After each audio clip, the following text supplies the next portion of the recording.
Welcome to Conversations with a Wounded Healer. I'm your host, Sarah Bueno. I'm a psychotherapist, teacher, consultant, and most importantly, a wounded healer, living and working in Chicago, Illinois. On this show, I interview folks in a variety of healing professions, and we discuss the intersectional journey of healing self while caring for others. We're not just focused on individual healing, but also healing on the collective level from white supremacy, late-stage capitalism, and the patriarchy. Thanks for joining us. Hello, welcome to the show. So nice to have you. Thanks for stopping by. The sun is shining outside, which always puts me in even the teensiest bit of a better mood. So I hope that whenever, wherever in time you are listening to this, the sun is shining or there's something out there that makes you feel good. Because you know what? If you like cloudy days, it's good on you, right? Whatever floats your boat. So anyway, welcome and thank you for being here. I'm really excited for today's guest because she's a friend of mine, and by the time this comes out, she might even be living in Chicago with me. We'll be hanging out all the time. Woo! All right. So before I get to our guest today, Allison, I wanted to talk a little bit about something I think super cool that I have learned in this embodied social justice course that I'm taking. So Reverend Angel Kyoto Williams is an author and activist and kind of like super badass in the world of social justice and spirituality. She's written, I don't even know how many books she's written. Of course, I can't think of her book off the top of my head right now and didn't write it down, but I'm taking a course that she is sort of the founder of called Embodied Social Justice. And I found it through the Embody Lab. And then they migrated to their own platform. But anyway, check out the Embody Lab because they've got a ton of cool shit on there in terms of like healing and social justice stuff. It's just kind of awesome. So anyway, I'm taking this embodied social justice course. And what inevitably happens in mixed spaces when we are talking about social justice is there is conflict. Dun, dun, dun, dun. And a lot of people don't like conflict. My husband is one of them. He grew up in a family where there was lots of fighting and he had to be the peacemaker. And so whenever conflict happens in life now, he wants to run away, put his head in the sand, just get the F out of there because he is not interested in dealing with conflict. I, on the other hand, love a good conflict and will fight you any day of the week. So we all deal with conflict differently. And of course, when you are in a class where there are literally hundreds of people from all different races, genders, ethnicities, cultures, all these things, there is bound to be difference that shows up in conflict or opposition. So there was an integration session that happened where we kind of like slow down and take a pause in between modules to just check in and see what's happening. And it really could not have been timed more perfectly. I think there's a lot of probably wisdom behind the architecture of this course. And I'm bringing my little notebook out here because Rev Angel said that there's a difference between conflict and opposition. She said that conflict is when we can disagree and your truth does not threaten mine. Opposition, on the other hand, is when your truth does threaten mine. And it's just made me think, it's not a surprise. Like, I'm not the first person to tell you that we are a world experiencing a great deal of opposition right now. And I'm taking it inward, right? Because that's part of like, whenever conflict arises, I don't want to just be like, well, you're doing it wrong, so you need to change what you're doing and then I'm going to be okay. But what I've been really thinking about is the ways that somebody else's truth threatens mine. And one of the things that's been showing up for me lately is I'm realizing through this course just how embedded I am in ableism, and especially when it comes to education, right? So if I sign up for a course, I'm going to be there raising my hand, saying the things, doing all the homework, right? All that kind of stuff. I really, really benefit from white-centered learning spaces. And I've really often had a hard time tolerating people who don't show up as well in those sorts of spaces. And I'm a fucking educator. So this is a problem that I'm that I've always kind of felt a little bit, but now I'm understanding more of what's happening. And I'm thinking about what is it in me that feels so threatened by somebody else's lack of ability to show up in the same way as me in an educational system, right? Or even if I'm the teacher, right? And I have an expectation of students to show up in the way that I would show up, just how ableist that is. And I don't have an answer yet of what I feel like is threatening my truth. It's probably a control thing and like safety. Who knows? I'm going to take it into therapy. Don't worry. I'm going to do my work around it. But I wanted to offer that definition of conflict versus opposition to share with you so that you all might be able to take that into your own work as well and see how that applies in your life. So thank you for considering that. And please, it is Rev Angel Kyoto Williams who is the one who came up with that. So don't give credit to me, give credit to her. Before we get to the guest still, I wanted to remind y'all that we have a Patreon, and Patreon is a place where you can donate money if you are appreciative of the services that we offer here on this podcast. You can give as little as $1 a month, and truly, it actually is really meaningful to me when people give just $1 because it tells me, it's like a little wink, right? It's like, hey, baby, I see you. And I feel it and I love it and I appreciate it so much. I mean, I appreciate more too, but I feel like that's a special little wink. So if you like what I'm putting down and are interested in supporting the podcast financially, I would appreciate it. So go to patreon.com, search for Conversations with a Wounded Healer, and you will find me there. All right, now on to today's guest, Allison Staiger. She is the founder of Highwire Therapy, a psychotherapy private practice, and the Metairie, a feminist coaching practice. As a licensed clinical social worker, certified in perinatal mental health, she works with new, expectant, hopeful, and grieving parents, offering support for perinatal mood and anxiety disorders, pregnancy and infant loss, birth trauma, caregiver burnout, infertility, and the general holy shitness of becoming a parent. Fed up with the insufficient and oppressive norms and narratives in our culture of caregiving, she created the Metairie to help parents socialized as mothers partner with their radical, rebellious anger to channel it into fierce feminist care. So please enjoy this amazing, wonderful conversation with my dear friend, Allison Staiger. Allison, oh my God, I'm so glad you're here! I'm so glad to be here. That 10 seconds of silence is just so natural from like sitting in the therapy room. Like, I'm not going to say anything. You better come up with something. Dig into those feelings. Yes. Right? I can wait this out, right? Well, I'm very happy you're here, and we get to talk about God even knows what today, and I don't give a shit because I just like spending time with you. So here we are.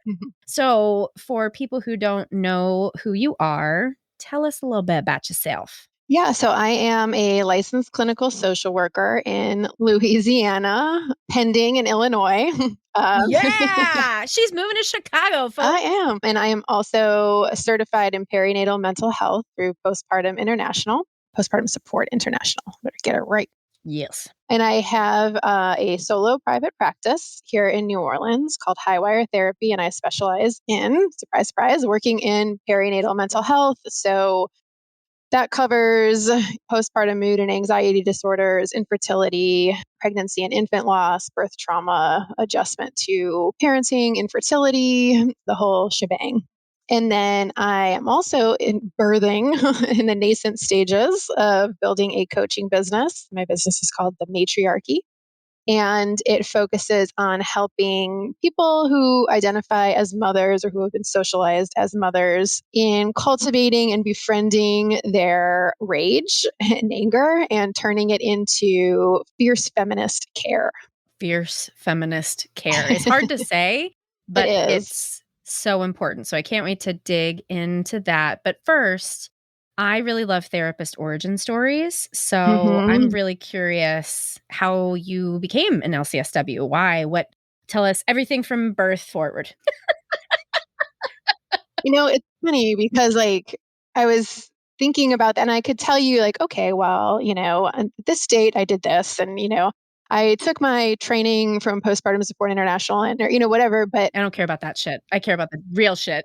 like when I was thinking about this, it's like, I don't know, have you ever heard that term? It's spiral linear. It's like about time. I don't remember where I heard it, but I think it's like the way like other cultures view time, I like it. where you're moving forward, you're still moving forward, but you're also like, there's lots of cycles and you kind of cycle back and, things die and then are reborn. And that's all part of it too. Spiral linear. I'm going to Google that. And that is kind of how I feel about how I ended up here, where, I have this path where I just sort of followed what felt right and found my way into the niche that I wanted. But as I go forward in doing it, I spiral back to so much in my life that it almost feels like I was made for this in some way. Yeah. And then, hopefully spiraling forward, since I am a mother myself, and like bringing some of this forward to my own child. Mm-hmm. So that's like the woo woo answer, right? But, more practically, I'd been working with kids for a long time, lots of like trauma, kids in the foster care system. And then a few years after I had my own child, I realized I was really getting more interested in the caregivers that came in with them and their stories. And it was usually often a mother who had been separated from the kids, and just sort of like, damn, if this person had maybe had the right supports in place, like maybe this wouldn't be happening, and that trauma would have been avoided. So when I branched off to do my own practice, I was like, maybe I'll get some more training in this, and then did, and then basically haven't looked back. Just sort of funneled my incoming clients into that niche. Yeah. And I've been shifting my practice into helping therapists, and you shifting into this place of helping the caregiver, the mother, the matriarch. That's how I try to feel like I'm making a difference in the world, because it's not just that one person in front of me, but right, if we are helping people who help people, then that's like fucking meta. Yes, right. It is. When I was trying to decide like what to do, because I felt connected to working with the kids too. I was like, well, then I get them when they're young and maybe can make an impact there. But then I was like, but if I work with the parents, or work with an adult who is going to become a parent, like maybe that is more productive going forward. And so I don't know.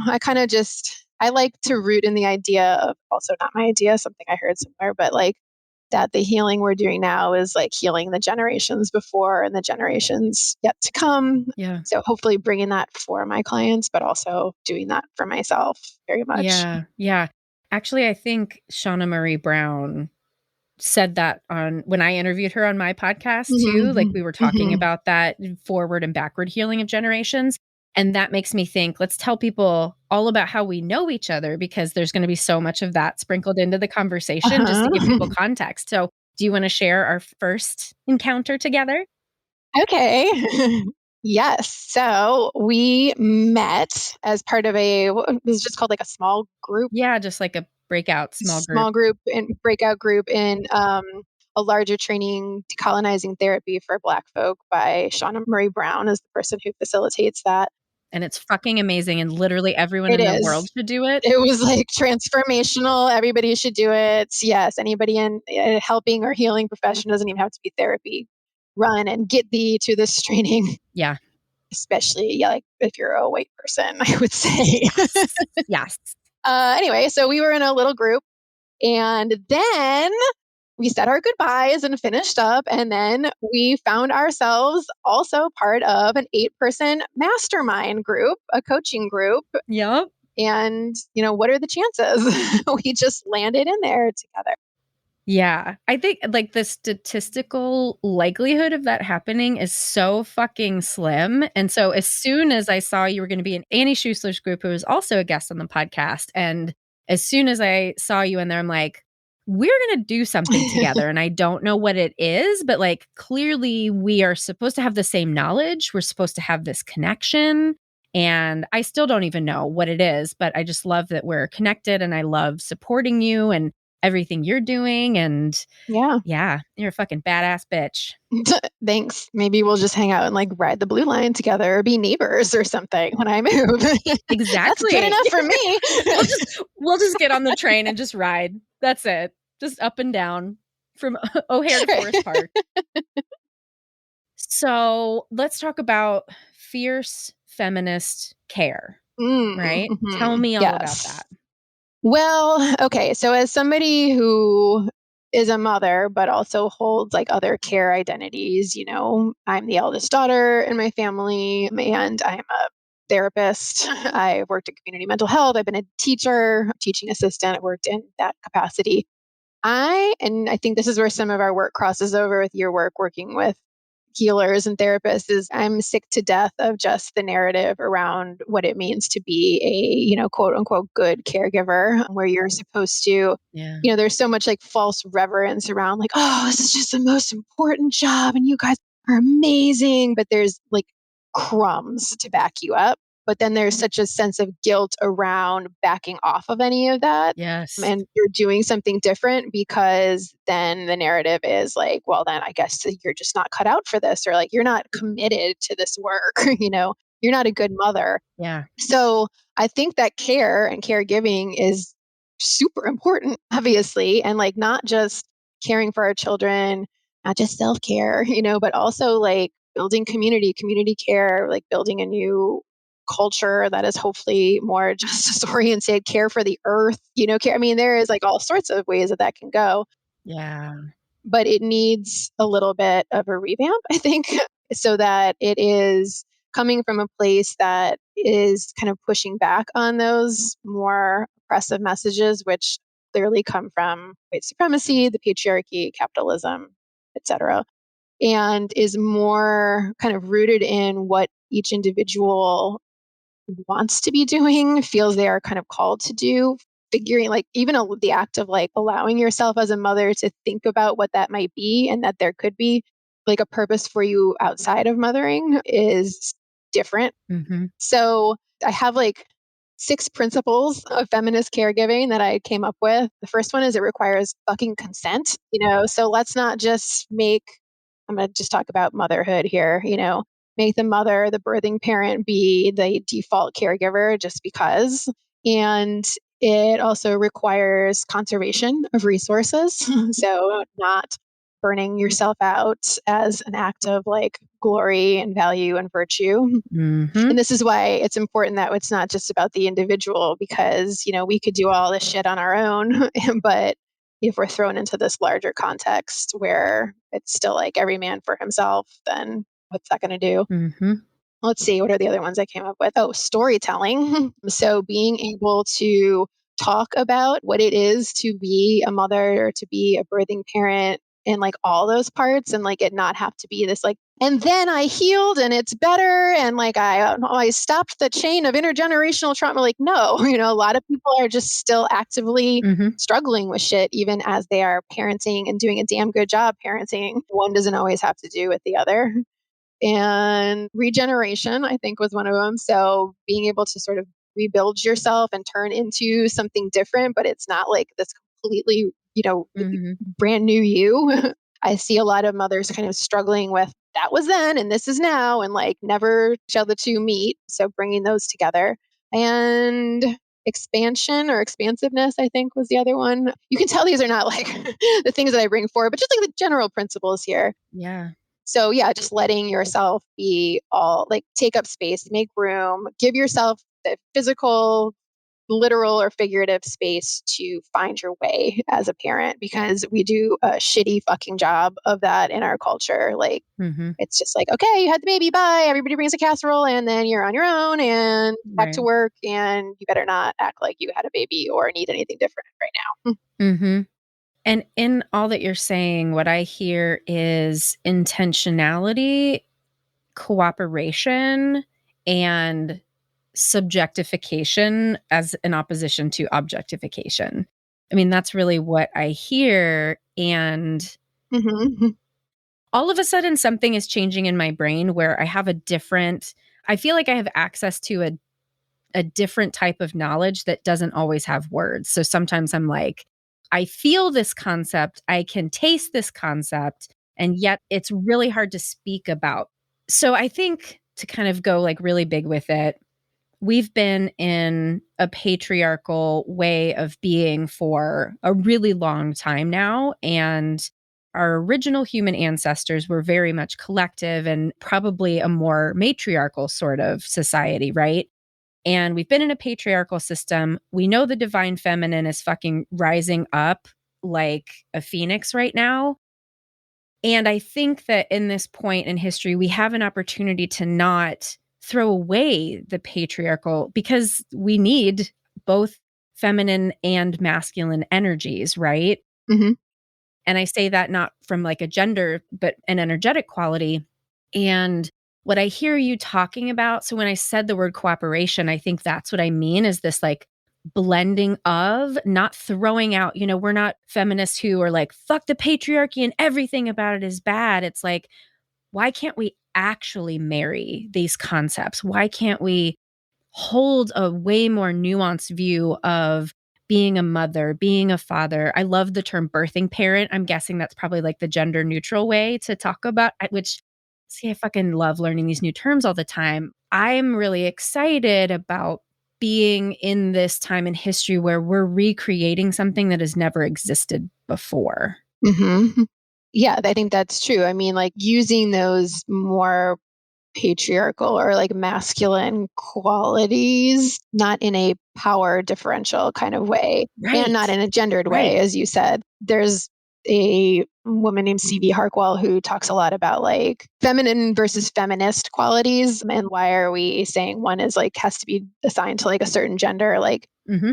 being able to be confident and have agency, like which is a masculine quality, like we should embody that as well and Right. bring that into, your parenting.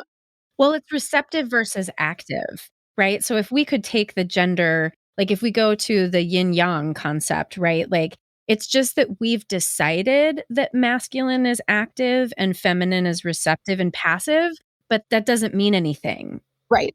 Just because we've decided that females are women, right? Like that's so, yes, let's transcend the language and just be with the energy. Yeah. And I think this is something that I really try to work with my clients on a lot. And I would say most of my clients probably see themselves as like feminist and progressive. And yet Mm-hmm. they still find themselves just being run into the ground by their to-do list, never wanting to delegate, like afraid that that's going to devalue them as mothers. Mm-hmm. And so really like getting them to put that back onto those systems of oppression versus seeing it as a flaw of themselves. Like these are the things, of course you feel like that. These are the things that you've been, Right.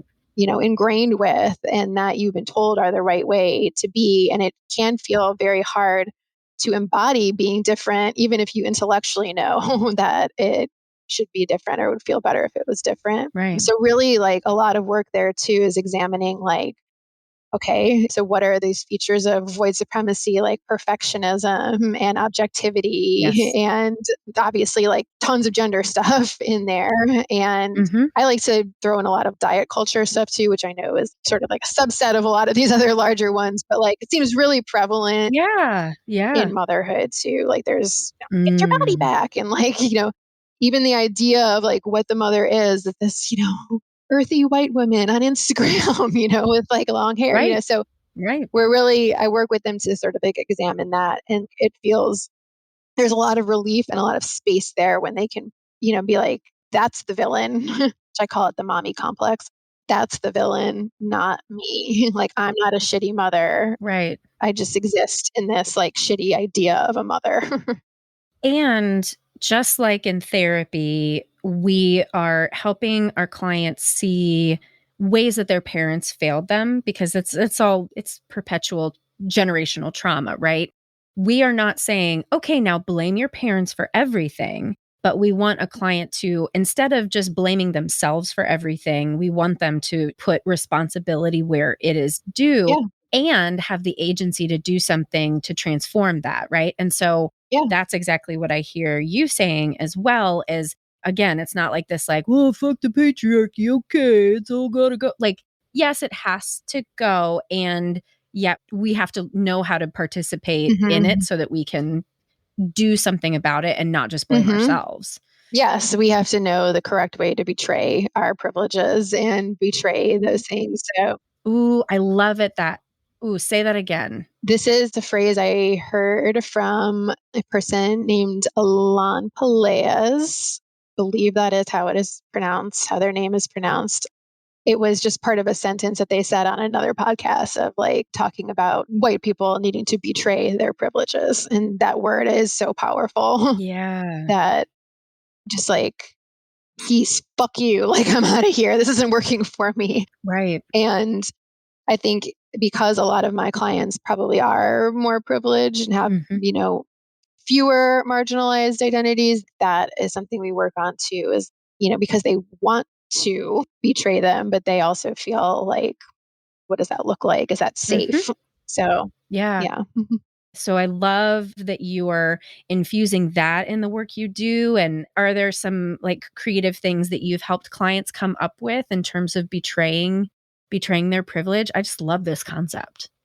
Yeah, I mean, I think it's very incremental work and sort of just like putting the idea out there. But I think what's most accessible is probably around patriarchal stuff and the gender stuff. And like, I would say many of my clients, are just like, I'm having burnout, I'm doing everything, and I feel like shit all the time. But I can't back off of any of this because, if they have a male partner, he won't do it right or something like Mm-hmm. that. And so Mm-hmm. that's a nice starting point a lot of the times is, understanding that like, yeah, maybe you will be doing less of the domestic work, or you will maybe have to sort of step back from managing every single thing if possible. But Mm-hmm. that is actually like ultimately helpful because you will feel better.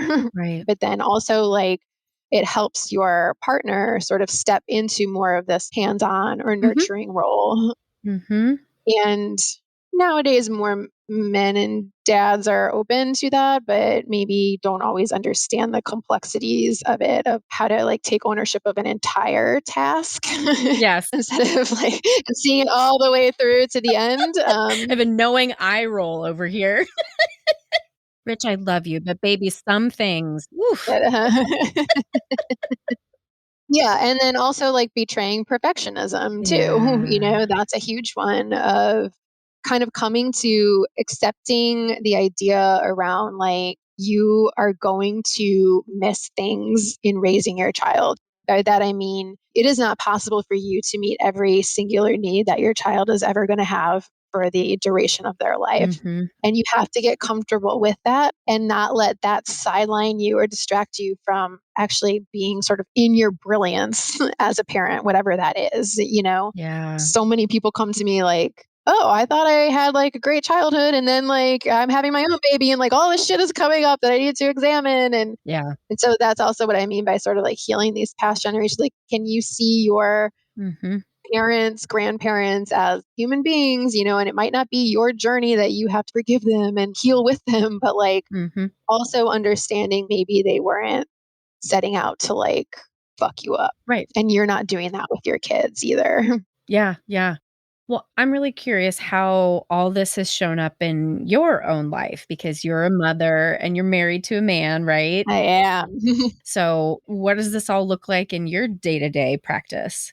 What inspired me to move into this in my therapeutic work, but then also build this coaching business around like channeling this anger into something bigger and more useful is that when I had my daughter, and I definitely had postpartum rage, which is one of those, Mm. I don't know, I would say maybe like the most stigmatized of like the postpartum issues currently, just because it flies in the face of, if you're a mother, you're supposed to be gentle and quiet and soothing and caring. And to be angry is just like, oh, you're going to fuck up your kid. And like, that's, could be abusive to them or something.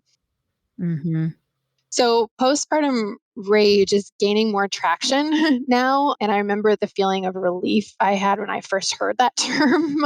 Yeah. Because it wasn't me like, screaming in my kid's face and like doing anything like that, but just this visceral reaction of like my skin crawling and just feeling trapped and like helpless and so overwhelmed, just completely dysregulated. And then to manage that, it would be like, okay, I got to swing over to like feeling really numb and like checked out. And, I'm not good at this. And so I need to just go and be in my shame spiral somewhere else. And so that was just sort of how I lived for the first couple of years of her life, and always feeling like I just want to like do more. I want to like go deeper in my career, and I want to do like all these other things, but I just feel so stuck. I'm so tired. I'm, running the household, and my partner also traveled quite a bit, still does, but would be gone for weeks at a time. And so it was like, all right, I got to show like how good of a mom I am by like doing all these things. And of course, it just like ended up with just like misery. Yeah.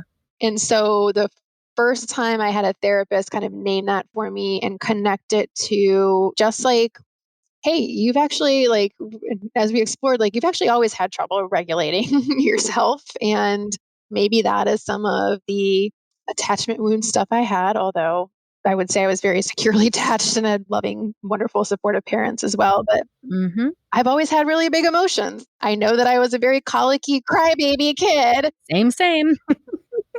And, I remember raging around in my room when I was younger too. And just sort of everyone was okay, like let her, like, so not being taught how to soothe.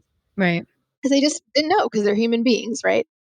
So I think bringing that forward and being able to help make space for other birthing parents, even if it was just this hour a week in the therapy room, to just let them be how they were and let them say all the awful things that you're not supposed to ever say. And, Right. normalize that just having a healthy baby or whatever is not always enough for people. And also to help them, because I feel like most people that I work with do have this anger, and it's not necessarily like this postpartum rage or like anger management issues, but there's a sense of this isn't enough. Something's wrong, but something's being stifled. Something is like burning inside of me and it can't come out. And just feeling really agitated, irritable, sort of like apathetic sometimes. But because anger is often weaponized against women and weaponized against mothers in particular, there's such hesitation to name it as that. And so I would really like to normalize it and help people understand that it is serving a purpose, and it can like kind of ride shotgun with you, and it's actually maybe here to sort of save you in some ways and help you identify what is actually meaningful for you in your life. What is that burning that's happening? That's what is hurting right now. And so find those things that hurt and listen to them and bring them forward and use that to inform the kind of care that you give, whether that is what you want to model and teach your children, how you care for yourself and attend to what you need, and also like what you want to bring forth into the world. What do you want to work for? What are you here for? And that can look like work or career. It can look like working for some sort of cause or issue. It can look like I really want to get into like making art and pottery or something, like fine. But broadening that sense of identity outside of just like I am here to mother, and then that actually helps you feel more like, oh, I'm more connected in my parenting because I've shut out a lot of the noise and distraction. And it's a big fuck you to all those systems of oppression, right? Like that you are, out of the hamster wheel, out of the distraction, in your anger in an embodied and safe way. And you're here to like fight back, whatever that might look like. Yeah.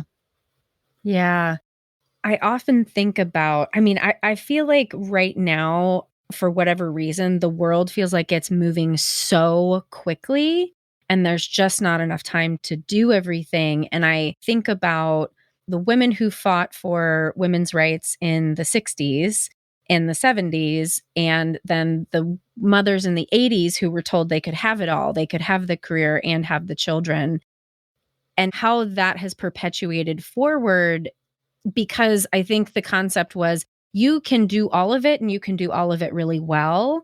And now that there is like so fucking much happening, you literally can't do it all well. Yeah. Right. And so being able to, at least what I'm hearing you say is inviting mothers to reconnect with themselves and know what is important within them. And then from there, Yeah. maybe you do spend 90% of your time parenting because really what you wanted to do was be a mother, but you also connect with your partner. I don't know exactly what I'm saying, but I'm just, this concept of like, you can't do it all. It's going to be imperfect. It's not going to feel good all the time. And yeah, I'll stop there. I think it's important to question what having it all means. And I recently wrote a newsletter about this. Oh, did you now? Oh, please bring us your wisdom. Well, because I just wonder if sometimes, like, okay, so first of all, who is having it all directed at? It's directed at more privileged women who can usually maybe afford or have some childcare options. So that's one thing. But also, is the all that you're striving for just more of these patriarchal values Right. and more capitalism? Right. Like, go work and like earn money and, just be part of this whole Right. big machine here. And yes, it is important to have a life that feels round, and full and not like balance. We're Right. never going to be in this perfect balance of everything. Is, like Mm-hmm. that might be for a second, but kind of follows your energies and your rhythms and what feels right to you at that time. And you can let go of things that don't. So, really, like just the act of what is your all, like, and really exploring that Yeah. is something sometimes that people have never really stopped to think about, that mothers have not stopped to think about. Women have not. Yeah. Even the question of whether or not to become a mother, I know for myself, that was a topic of therapy for at least 7 years. Yeah. Yeah. Because it was injected into me that I was supposed to have children.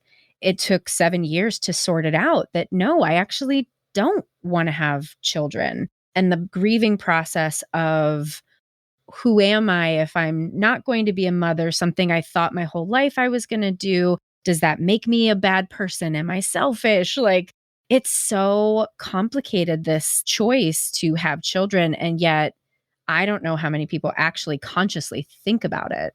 Hmm. Yeah. And that word grief is interesting because I mean, that's something that we don't associate always with motherhood. It's supposed to be like this, Mhm. literally, it's birth, not death, and like it's supposed to Right. be joyful. And But it is death. It's it death of is. you as a non-parenting person. Yes. And Yeah. so in the work that I do and groups that I run and things, like we have a whole space there of grieving. Like, let's create a grieving ritual around whatever they need, around what you feel like you need to say goodbye to, or what is no more. And also just normalizing that too. Like, not things are not always supposed to be here forever. And Yeah. can you save from the ashes, some things like the essence of yourself, or some parts that you carry forward and weave into your life, although they may look different. And Mhm. yeah, like just to have that sort of like ritual around it, the same way we would have, a funeral or a memorial for somebody. Like, Mhm. it helps you process, it helps you make meaning of it, it helps you feel safer. Mhm. Right, and honor, Hmm. right? I think that's honoring, and I'm just feeling into it feels more like indigenous in the ways that humans, like not indigenous as a race or whatever, but indigenous as human beings, and to what we really need. And ritual is important, and we've gotten away from that as a culture of Hmm. honoring that ritual is important, honoring ritual period, and just honoring cycles, all of it. Hmm. I just love everything you're saying, and it's hard for me to put words together around it, but I love it. Well, thanks. Yeah, I think in the therapy group that I run, one of the sessions is actually called Honor. And it is, honoring your intuition and honoring your story. We work to write like a narrative, and just those acts, even however small, like it does shift something. Mm. And it's sort of like I'm allowed to be here in all of my parts. And Mhm. I think it's lovely. Yeah. Yeah. Well, I should probably ask the healer questions before the end of the hour. So, do you consider yourself a healer? Oh, what a great question. I had no idea you're going to Oh ask my God, I that. never thought about it. Yeah. So let's see, we've known each other for like a year, right? I've been listening to your podcast for like approximately that long. And I remember feeling really like, fuck that. Like, I am not a healer. Ugh, gross, but then the more I settled into it, what I was really rejecting was the paternalistic, Yeah. I am the healer and I know better and I'm up here and you're down here. And then I was, yeah, of course, coming from this white view as a white person, I'm sure in other places, a healer is not automatically associated with some dude in a robe standing above you or something. Right. So yes, I do feel that I am a healer, and I feel that I am a steward of healing, like a conduit, a channel, someone to like hold things back and let that happen for the person, or maybe be like, how about we try that? Here, I'm holding back these demons, and how about you try using that demon killer you're holding right there? Yeah. Yeah. And I think of like opening doors for people, right? And then the client has the choice of whether they want to walk through the door or not. Yeah. And what actions they want to take when they're on the other side of that. So it's like, I might be leading you down a series of hallways and there are a bunch of doors. And here, let's open them all and let's see which one you want to choose. Choose your own adventure therapy. Yeah. And it's helpful. I think this is important in the population that I work with too, of like just understanding that doing healing work doesn't mean you're sick or broken in some Yes. way. Yes. So I work with postpartum mood and anxiety disorders, or like adjustment disorders. And, I'm sure you can guess how I feel about that word disorder, that like there are definitely people who I see who are having mental health crises and need therapy and medication and like all of those interventions. But there's a wide swatch of people who are just actually having a very normal reaction to this transformation in their life, and also the container in which they land while they're doing it, the environment, and their anxiety and overproductivity and all this stuff is actually very adaptive. And so, we talk a lot about there's, just that there is nothing that is wrong, but you deserve to feel better. Right. You deserve to enjoy this time in your life. Right. Like there's nothing wrong with you, like you as a parent. There's something wrong. That's not you. Well, and that's just making me think about disorder in general and like the idea of health being that we're all physically able and we're totally disease free and injury free and all these things. Like, is there anybody out there that literally is like free of all this stuff? And so using the term disordered or diseased, it doesn't make sense because we're trying to restore some level of health that our bodies may not actually. May not have ever been there. Right. Yeah, I didn't think about that before. Mm-hmm. Blowing my own mind today too. Look at me. It's so interesting. And I think of trauma as being a normal response to an abnormal situation. Right. And I think everybody has trauma. I was listening to a podcast and they're like, not everybody has trauma. And I'm like, well, your definition of trauma is wrong then, because I think everybody does. And if we didn't before 2020, we do now. Right. Yeah. There's literally no Catch up. excuse. Yeah. At this point, yes, you've all been traumatized. So welcome to the club. So along those lines, do you consider yourself a wounded healer? Yes. I mean, even what you were just saying about we're trying to restore back to this baseline of normal that might not have ever been there or like is defined by somebody else. And, Right. I definitely still feel like I am actively working on a lot of things and actively healing, particularly around motherhood and how I'm supposed to do this. Right. But, and obviously there were things there before I became a mother. So, yeah. And I don't know. I think the wounds are like where we catch on to each other, like these little like jagged edges and bumps and stuff like that. It's like we were all smooth. We just slide on by. That would be sad. Yeah, I like that analogy. Just like slipping off of each other with nothing to hold on to. Yeah, that's true. Yeah. But instead, our fucked upness brings us together. Yay! Yay, fucked up! Oh my God, how should we use our last few moments together? What else do you want to talk about? Well, yeah, I guess I want to talk a little bit more about my coaching venture that you've been on Yeah, this ride with me. I have. Bring it. Yeah. So, yeah, like I said, it's new. I've just been doing a lot of groundwork in the last year and kind of testing out some things in terms of actually like working with people. But as I said, it is focused on, really helping mothers step into that anger like unabashedly and not be afraid of it and know that it's not harmful necessarily, and using it to give the kind of care that is ethical and aligned with who they are and feels purposeful and meaningful. And so I am able to see people one on one now, and I'm going to be doing a group at some point called Rage Against the Mom Sheen.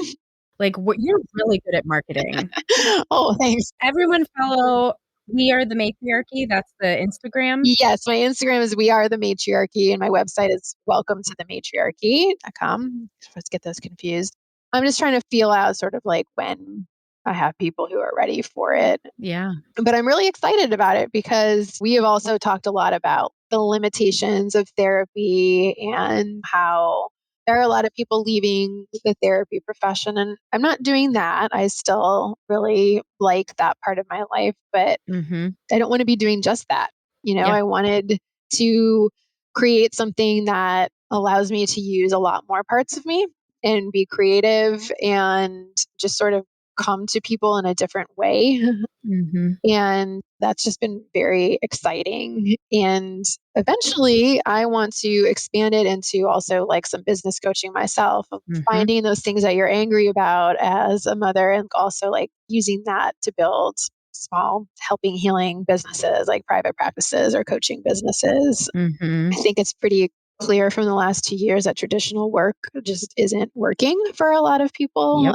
and is keeping a lot of mothers very disenfranchised. And so, if we can sort of create something that's your own, I think that's really cool. Yeah. I've already like mentored a few people around private practice building it. I love talking about it and everything. And so, Yeah. like, that was a natural extension. Yeah. I love it. I love it.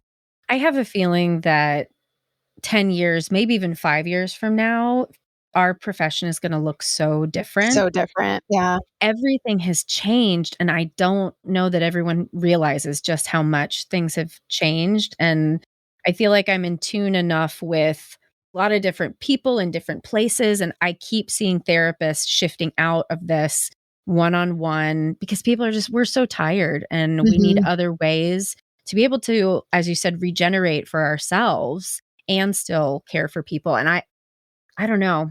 I wonder if groups are gonna become more popular or what. I don't know what. I can't figure it out, but it'll be different. So hold on to your horses, people. Yeah. And hopefully, I think for as many therapists who are exploring other things, there's also a huge group that are like, Yeah. just doubling down and like, oh, coaches are the worst thing and they're like going to kill our profession and Mhm. everything. Yeah. And like, well, maybe you should ask questions about why people are doing this. Yeah. I'm all for therapy, but like healing does not have to be just go to therapy and take your medic. There are lots of other ways. Right. And so, like, let's open up a little bit. Yeah. And I will continue to ask the question about, like, all of the regulations that go with licensure because I recognize that gatekeeping needs to happen to keep clients safe. And yet, gatekeeping is also preventing those of us who are good people who wouldn't harm others from doing some of the stuff we want to do. So I really don't know what the answer is there. Yeah. I mean, when we had the hurricane here in August, September, people scattered. And is it like, okay, because I'm not supposed to see people when they're outside of the state lines, Right. so I'm just supposed to not see my clients when they're just like lost their homes? Like, Right. In the middle of a crisis. yeah, being a little bit more thoughtful about what is Right. actually harmful Right. and not. And also like trusting us a little bit more. Anywhere you go, there's going to be people who are going to take advantage of things and act unethically. But the majority of us, I truly believe, are within our integrity and know how to make informed decisions Yeah. and like weigh risk and benefit and Yeah. give us a little bit of slack here. Mhm. Right, because that's a very patriarchal way to hold the power and not trust our individual circumstances. Yeah. Mhm. Well, I mean, we could talk about all this shit for days, but we do have to wrap up. Any final words of matriarchal wisdom that you want to share with our peeps? I would just tell people to trust their anger, that it is wise, it's part of your intuition, it is a value neutral Mhm. emotion, it is no better or worse than joy. And Right. I think that if we were all a little more tuned into our anger, a lot more shit would be changing. Mhm. And you're an Aries, right? Yeah, Do you know your Enneagram? I don't. I'm not, I've sort of like learned a little bit. There's not one, I don't feel like it really. I'm hearing a lot of 8. I'm hearing a lot of 8 today. What is that?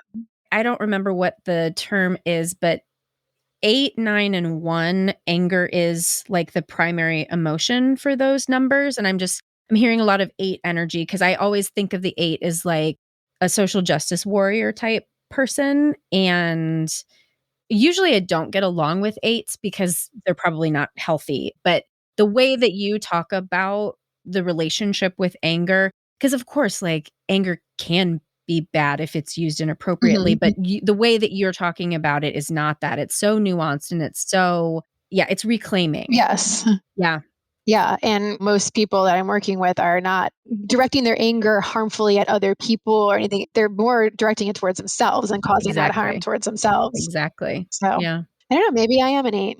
I don't know, let's look it up later. Big 8 energy. But I'm a Virgo rising and a Gemini moon and an Aries sun. Well, fire and earth. Mhm. Well, I love you. I'm so glad you Mm, were happy here, you had and I'm me. so glad you're moving I here. We are gonna hang the fuck know. I out. know. We're just gonna ride the blue line up and down. That's what we're gonna I'm gonna do. have to have like a vulnerability moment where I like, contact everybody I still know and kind of like, can you guys please like call me if you're going out so we can have friends? Yeah. I don't do anything ever. That's fine. We can come hang out at my house. Yes, that's what I wanna do. That's all I don't wanna be around other people. I just the people I like. Oh, man. Yeah, the pandemic has ruined my social life. But anyway, Reentry is hard. yeah. Well, thank you so much for being here. You're amazing, and I love supporting you and being your friend and Mm, all of it. I know. Thank you for having me. Thank you, Allison, for being our wonderful guest today. I love you. Can't wait till you move to Chicago. Thanks as always to Andrea Klunder and the Creative Imposter Studios for editing, to Liam O'Donnell for our album art, and to Ben Mueller for our theme music. To find more about Allison, you can go to our website at www.headhearttherapy.com/podcast. Till next time, bye-bye.